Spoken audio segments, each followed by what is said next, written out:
Hello, bachon. Let's read the question. Total number of possible isomers, including stereoisomers of dimethyl cyclopentane. This question में आपको बताना है कितने possible isomers हैं, including the stereoisomers dimethyl cyclopentane के. तो चलिए सबसे पहले हम इस question का key concept समझ लेते हैं.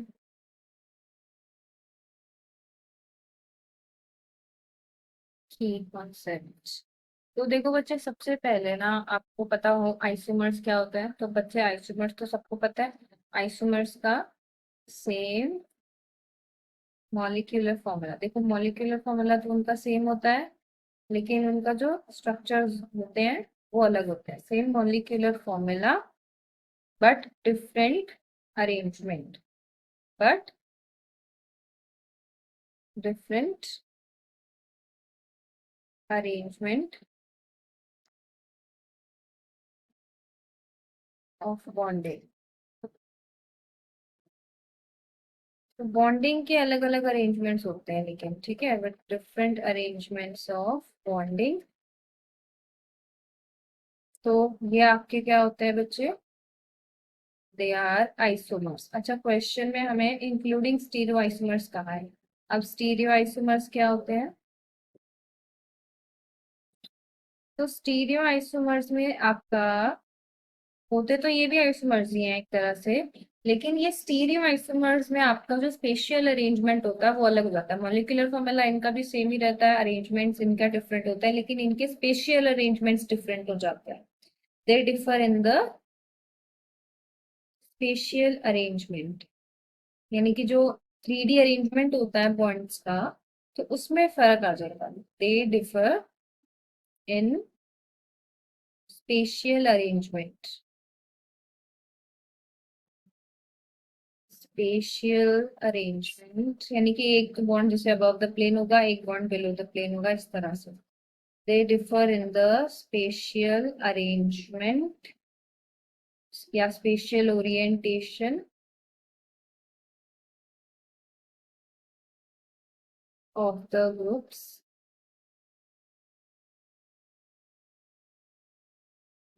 इन द मॉलिक्यूल. ठीक है. तो ये आपका क्या होता है? स्टीरियोइसोमर्स होते हैं. कायरल कार्बन तो होता ही है इनमें, ये तो कंडीशन है ही हमारी. यानी कायरल कार्बन पे चारों ग्रुप्स अलग होने चाहिए. ठीक है. अभी हम देखते हैं जो हमारा मेन कंपाउंड है, डाइमिथाइल साइक्लोपेंटेन. इसका अब हम देखते हैं कि इसका पहले तो स्ट्रक्चर क्या है. Dimethyl cyclopentane. तो ये जो डाइमिथाइल साइक्लोपेंटेन है, तो देखो सबसे पहले बच्चे अब हम इसका स्ट्रक्चर देख लेते हैं. देखो सबसे पहले तो यहाँ पे एक चीज हमें जो दिख रही है वो ये कि यहाँ पे साइक्लोपेंटेन की रिंग है. ठीक है. तो ये तो आपकी होती है साइक्लोपेंटेन की रिंग होती है ये. ठीक है. ये आपकी साइक्लोपेंटेन की रिंग है. इसको दोबारा बना लेते हैं अच्छे से. देखो,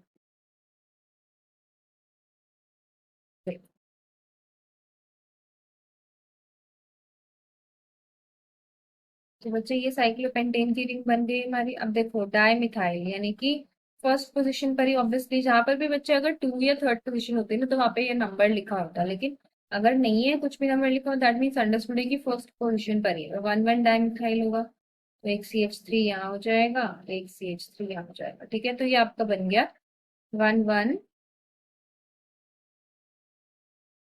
डाई मिथाइल साइक्लोपेंटेन. ठीक है. उसके बाद अब आपको इसके आइसोमर्स बनाने हैं. तो देखो आइसोमर मतलब अगेन हमें बॉन्ड्स की जो अब ये वाले जो दो बॉन्ड्स है CH3 CH3 वाले जो दो ग्रुप्स हैं, इनके अरेंजमेंट्स को अब हम पोजीशंस अलग अलग करेंगे तो इसके आइसोमर्स बन जाएंगे. देखो एक तो आपका कुछ इस तरह से पॉसिबल है यहाँ पे. ये आपका CH3 एक यहाँ आ गया और एक आपका यहाँ आ गया. ठीक है. तो ये आपका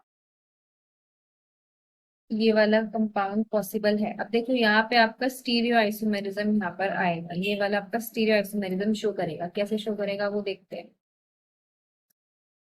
तो एक तो ये वाला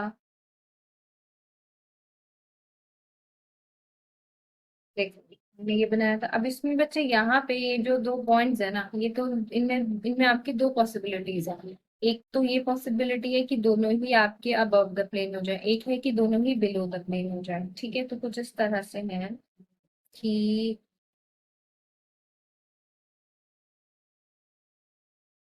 एक तो ये यहाँ ऐसे आ गया,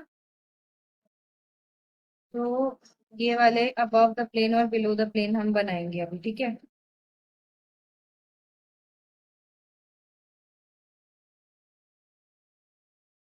वेज और डैश से हम रिप्रेजेंट करते हैं above the plane and below the plane.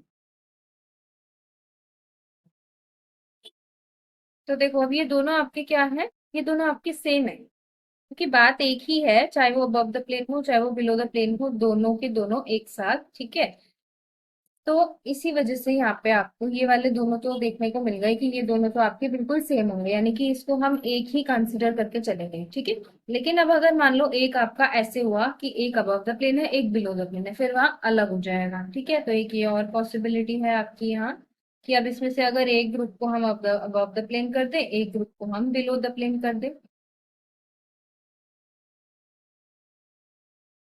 तो जैसे कि ये वाला जो ग्रुप है आपका, एक अब एक अबव द प्लेन हो जाएगा और एक आपका बिलो द प्लेन हो जाएगा।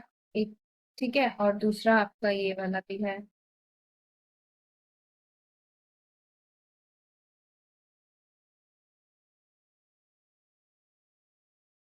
अब देखो यहाँ पर ये वाला जो है आपका वेज में बन रहा है CH3, ये वाला ऊपर का डैश में बन गया CH3। ठीक है, तो ये वाले दोनों अब आपके, अब ये दोनों जो अभी मैंने बनाए ये दोनों क्या होते हैं बच्चे, एनांशियोमर्स। एनांशियोमर्स क्या होते हैं, क्या होते हैं एनांशियोमर्स?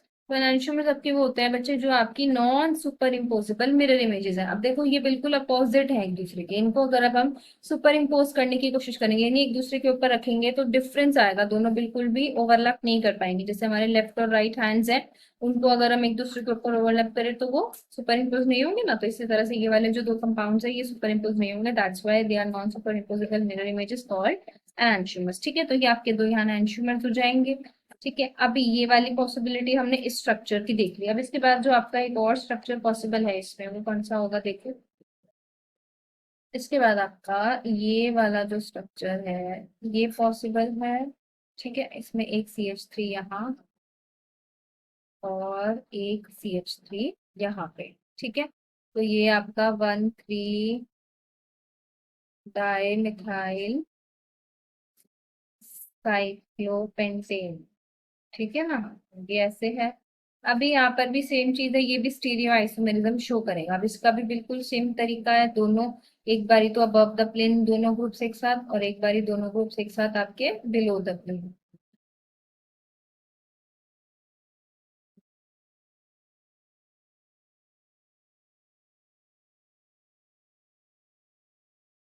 ठीक है, तो ये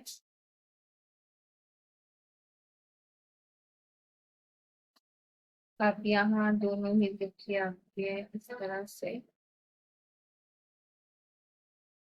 डैश फॉर्म। ठीक है, तो ये दोनों बच्चे फिर से हमारे क्या हो गए, एकदम सेम आइडेंटिकल,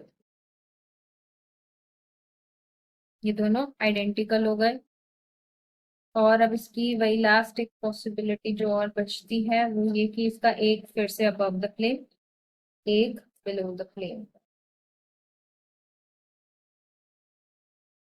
अब ये देखो, एक ये अब CH3 देखो ये इसकी डैश वाली, सॉरी यहाँ पे इसका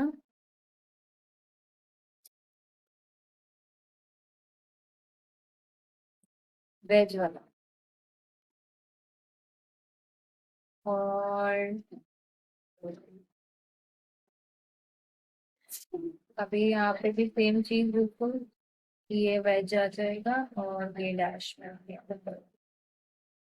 ठीक है, तो बच्चे अब ये वाले दो आपके फिर से क्या हो गए, enantiomers again non superimposable mirror images, क्योंकि यहाँ पे बिल्कुल इनकी पोजीशंस अपोजिट हो गई। अब देखो यहाँ पर एक अगर अबव द प्लेन है उसके साथ में मिरर इमेज में वो बिलो द प्लेन हो जाएगा, इस तरह से यहाँ पर एक आपका डाउन वाला CH3 एक आपका अबव द प्लेन है एक बिलो द प्लेन, तो दोनों बिल्कुल अपोजिट है। 3D अरेंजमेंट में हम बात करें। ठीक है, तो अब हम काउंट करें अगर कि हमारे पास टोटल जो पॉसिबल एनांशियोमर्स आए वो कितने आए, देखो स्टार्टिंग से काउंट करो आपका, ये वाला हमारे पास एक आया। ठीक है, फिर यहाँ से आपके आए तो हमारे पास जो टोटल आपके बच्चे करेक्ट आंसर फाइनली जो आएगा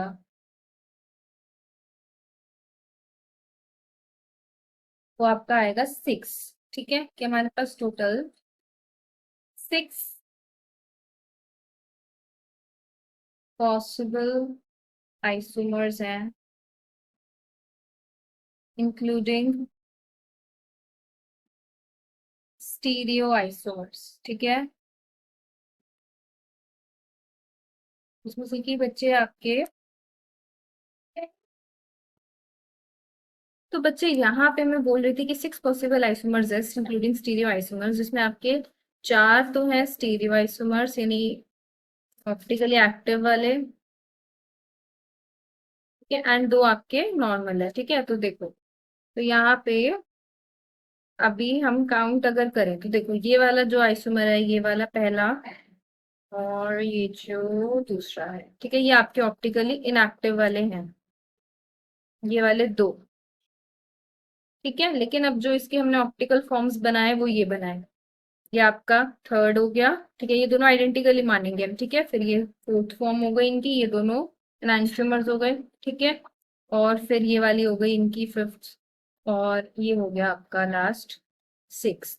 ठीक है, तो 6 टोटल आपके पास आइसोमर्स है, जिसमें से 4 आपकी ये वाला पहला, इसमें वेज और डैश आया है आपका। ठीक है, फिर ये वाला सेकंड आपका यहाँ पे जो वेज और डैश दिख रहे हैं आपको, फिर यहाँ पर भी आपकी ये 2 वेज डैश आपको और दिख रहे हैं। तो 4 यहाँ से हमारे ये स्टीरियो आइसोमर्स हैं, 2 आपके ऑप्टिकली नॉन एक्टिव हैं, इनएक्टिव आइसोमर्स। तो ठीक है, मेन 4 स्टीरियो आइसोमर्स, 2 आपके ऑप्टिकली एक्टिव, तो 6 टोटल आपके पास पॉसिबल आइसोमर्स होंगे इसके। So this is the final answer. I hope you all have understood the question. Wish you all the best.